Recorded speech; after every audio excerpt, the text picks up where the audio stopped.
Dear student, आज हम लोग क्लास 11 के लिए हार्मोन की क्रियाविधि को समझेंगे। कैसे हार्मोन हमारे शरीर के अंदर काम करते हैं। हार्मोन के बारे में जानते हैं कि यह रासायनिक संदेशवाहक है, सूचना को हमारे शरीर में पहुंचाता है। हार्मोन प्रोटीन होता है और हमारे शरीर में वृद्धि, विकास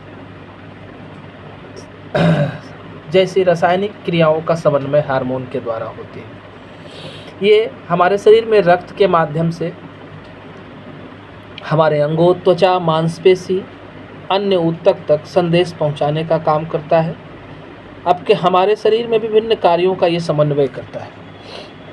ये संकेत जो होते हैं हमें बताते हैं कि करना क्या है, कब करना है। हार्मोन जीवन और हमारे स्वास्थ्य के लिए काफ़ी आवश्यक है। हार्मोन शरीर में रासायनिक संदेशवाहक है, बता ही चुके हैं। इनका स्राव जिन ग्रंथियों से होता है उसे अंतःस्रावी ग्रंथि कहते हैं। रक्त के माध्यम से पूरे शरीर में जाएंगे, विशिष्ट अंग और ऊतक में जाकर के उनको प्रतिक्रिया देंगे और उस हिसाब से शरीर काम करते हैं। हार्मोन में कई तरह के नाम है ग्रंथियों का। अंतःस्रावी ग्रंथियों का पिट्यूटरी है, एड्रिनल है, थायराइड है, थाइमस है। तो ये सब ग्रंथियां हैं और रक्त में ये रक्त के माध्यम से चलता है। लक्ष्य कोशिकाओं से इनका जाकर के जुड़ना काम होता है, जिससे वो काम करते हैं। हार्मोन कैसे कैसे काम कर रहा है वही समझ रहे हैं। तो हार्मोन विशिष्ट कोशिकाओं से जाकर के जुड़ते हैं, जिन्हें लक्ष्य कोशिका कहा जाता है। यह जुड़ाव एक विशेष रिसेप्टर के द्वारा होता है। ये रिसेप्टर उन कोशिकाओं में मौजूद होता है, लक्ष्य कोशिकाओं में, है ना, और उनके सतह पर यह उपस्थित होता है। इनमें कोशिकीय प्रतिक्रिया होती है। जब हार्मोन लक्ष्य कोशिका से जुड़ता है तो कोशिका में एक प्रतिक्रिया होती है और कोशिका के कार्य में परिवर्तन आता है। प्रतिक्रिया कोशिका के भीतर प्रोटीन के उत्पादन, जीन अभिव्यक्ति और रासायनिक क्रियाओं को प्रेरित करती है। ये हार्मोन शरीर का नियमन करते हैं, है ना। हमारे विकास, वृद्धि, प्रजनन, चयापचय, तनाव सभी को नियंत्रित करने का काम जो है हार्मोन का है। जैसे प्रजनन के लिए पुरुषों में टेस्टोस्टेरोन हार्मोन, मादाओं में एस्ट्रोजन और प्रोजेस्टेरोन हार्मोन होता है। कोशिका के सतह पर जो रिसेप्टर है ना, ये रिसेप्टर क्या करते हैं तो हार्मोन, आने वाले हार्मोन से जुड़ते हैं।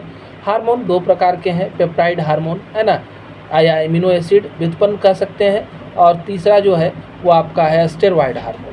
तो पेप्टाइड हार्मोन को हम लोग देखते हैं, ये हार्मोन कोशिका के भीतर प्रवेश नहीं करते, बल्कि कोशिका के सतह पर जो रिसेप्टर होते हैं उससे जुड़ जाते हैं और द्वितीयक संदेशवाहक को सक्रिय करते हैं। मतलब अब ये रिसेप्टर आगे सूचना को देगा, आगे जो है दूसरा हमारा संदेशवाहक मौजूद है, रिसेप्टर मौजूद है, वो काम करेगा, वो सक्रिय होगा और फिर वो उसे आगे ले जाएगा। ये अंतःकोशिकीय रिसेप्टर कुछ हार्मोन जैसे स्टेरॉयड हार्मोन कोशिका के भीतर प्रवेश करते हैं और अंतःकोशिकीय रिसेप्टर से जुड़ते हैं। ये हार्मोन रिसेप्टर कॉम्प्लेक्स जीन अभिव्यक्ति को प्रभावित करते हैं, जिससे प्रोटीन के उत्पादन में परिवर्तन होता है। उदाहरण देखते हैं एक, तो इंसुलिन हार्मोन निकलता कहाँ से है? अग्नाशय के बीटा सेल से निकलता है। काम हम लोग जानते हैं, ये शर्करा का नियंत्रण हमारे शरीर में करता है, ग्लूकोज में इसकी मात्रा को नियंत्रित करता है, एक्स्ट्रा ग्लूकोज को ये ग्लाइकोजन में बदल करके जमा रखता है। इंसुलिन जब स्रावित होता है तो कोशिकाओं को ग्लूकोज को अवशोषित करने के लिए प्रेरित करता है और जिससे कोशिकाएं ग्लूकोज को अवशोषित कर लेती है। टेस्टोस्टेरोन हार्मोन का उदाहरण लीजिए, तो ये जनन अंग के विकास, पुरुष के लक्षण के विकास के लिए जिम्मेवार होता है। कुल मिलाकर हार्मोन शरीर में महत्वपूर्ण कार्य करते हैं और इसके बिना हमारे शरीर का नियमन संभव नहीं है। यहाँ पर आपको दिया है क्या, तो प्रोटीन हार्मोन की क्रियाविधि को समझने के लिए एक डायग्राम बनाया गया है, तो आप इसे देखें पहले। तो सबसे पहले क्या है, एक हार्मोन का उदाहरण लिए हैं, है ना, हार्मोन FSH है, फॉलिकुलर स्टिमुलेटिंग हार्मोन। ये रक्त के माध्यम से पहुंचा कहाँ, तो अंडाशय के दीवार के पास पहुंचा। अंडाशय के सेल मेम्ब्रेन जो है वो रखते हैं रिसेप्टर को। रिसेप्टर ने क्या कर लिया, तो इसको ग्रहण कर लिया। किसको ग्रहण कर लिया, ये जो हमारे FSH हार्मोन थे उसका ग्रहण किसके द्वारा हुआ, रिसेप्टर के द्वारा हुआ, है ना। अब जो है ये रिसेप्टर काम करेगा,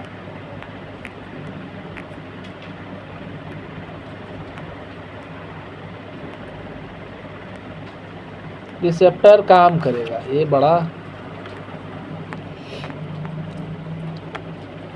छोड़िए। तो रिसेप्टर काम करेगा और क्या है, ये आगे रिस्पांस भेजेगा, रिस्पांस आगे जाएगा तो वहाँ पर जो है सेकेंड मैसेंजर जनरेट होगा, है ना। उसे साइक्लिक AMP और कैल्शियम कहते हैं। अब ये बायोकेमिकल रिस्पांस उत्पन्न करेगा, है ना, फिजियोलॉजिकल रिस्पॉन्स होगा और जिससे ओवरी का विकास होगा, है ना, और ओवरी से primary follicle, secondary follicle, tertiary follicle, ये सब बनना जो है वो शुरू होगा।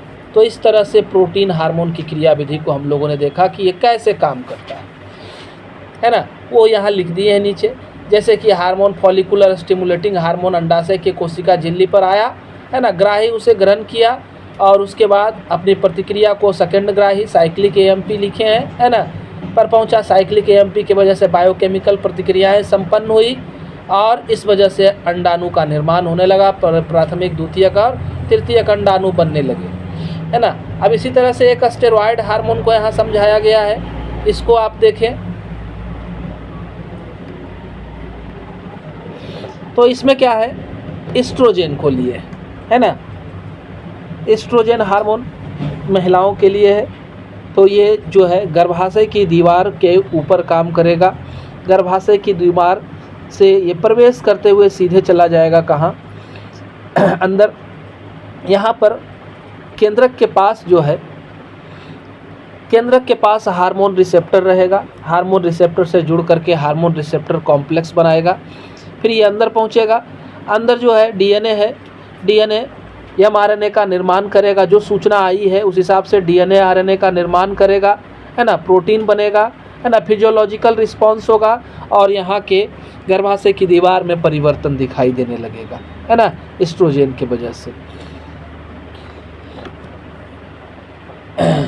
तो ये है एक स्टेरॉयड वाला, वही लिखे हैं नीचे कि जैसे एक स्टेरॉयड हार्मोन गर्भाशय की झिल्ली कोशिका पर कार्य करेगा, है ना, हार्मोन ग्राही इसे ले गया और केंद्रक में भेजा गया, है ना। यहाँ पर जो है जो काम जरूरत है, प्रोटीन का निर्माण होगा, फिजियोलॉजिकल प्रतिक्रियाएं होगी, उत्तक का वृद्धि होगा, परिवर्तन होगा, इस तरह से काम होगा।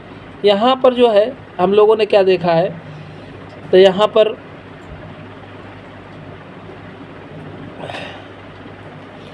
दिखाया गया कि ब्लड के माध्यम से पहले, है ना, ये हार्मोन सेक्रेटरी सेल से ब्लड में पहुंचा, ब्लड से ये टारगेट कोशिकाओं तक पहुंच रहा है और वो आगे काम करेगा, जहाँ जहाँ टारगेट कोशिका है वहाँ तक ये पहुंच रहा है ना।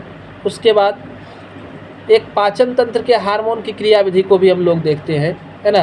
तो पाचन तंत्र के हार्मोन की क्रियाविधि को समझने के लिए यहाँ पर हम लोगों ने क्या ले लिया है, एक डायग्राम को लिया है। तो हार्मोन आया पाचन तंत्र में और यहाँ पर फर्स्ट मैसेंजर उसको ग्रहण किया, ग्रहण करने के बाद एडिनाइल साइक्लेज एंजाइम सक्रिय हुआ और इसको अंदर भेज दिया गया झिल्ली के अंदर। यहाँ पर साइक्लिक AMP सक्रिय हुआ सेकेंड मैसेंजर के रूप में। अब जो काम होना है वो होगा हमारा, है ना। इस तरह से ये काम करता है, लिख दिए हैं उसे। कोशिका टारगेट के द्वारा उसको ग्रहण, टारगेट सेल तक नहीं पहुँचेगा, सेकेंड मैसेंजर उसको लेगा और उसको आगे भेजने का काम करेगा। तो इस तरह से हमारा हार्मोन का क्रियाविधि समाप्त होता है। हम समझते हैं कि आपको ये टॉपिक क्लियर हुआ होगा। जहाँ कन्फ्यूजन होगा आप कमेंट बॉक्स में कमेंट कर सकते हैं।